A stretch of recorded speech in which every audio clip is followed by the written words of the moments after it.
I'm Rebecca Van Buren. I'm a real estate agent in Granbury, Texas. Let's talk about a temporary leaseback.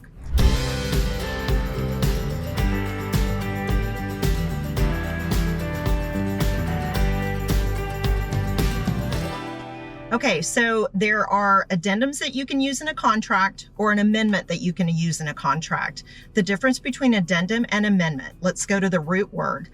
Addendum, add. This is an addition to the contract. Amendment's root word is amend. This is a change in the contract.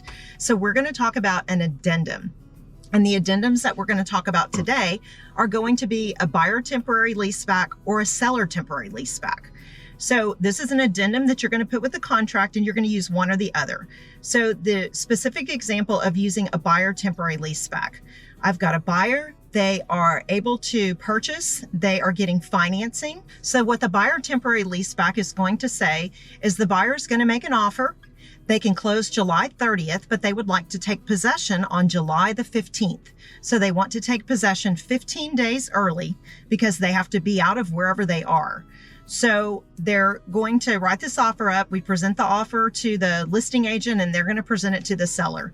So the seller's risk is, I might be getting all of the money that I want, but now I'm letting these people into my property early.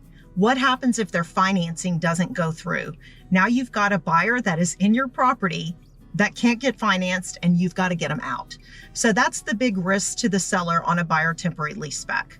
More often, you're going to see the seller temporary leaseback. And what that looks like in the scenario that you would do that is, I am representing a buyer, and I literally just had this happen. So the buyer wants to make an offer on the piece of property. We're in a very competitive market.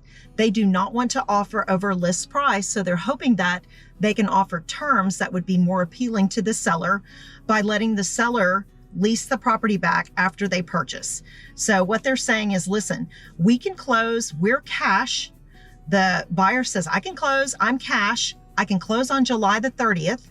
And I'm going to let you lease the property back until the end of August. So I'm going to give you a 30-day lease back. So what's happening is you, the seller, are getting exactly the money that you want. You're also able to have an additional 30 days to get out of the property. So sometimes you'll see 24-hour lease back, 72-hour lease back. It's whatever you negotiate, but there's much less risk on the seller's side or on the buyer's side. And those seem to be what really, really works. So that's an example of a buyer temporary leaseback and a seller temporary leaseback. If you would like more videos on real estate, please hit subscribe as I post new videos weekly. Thanks for watching.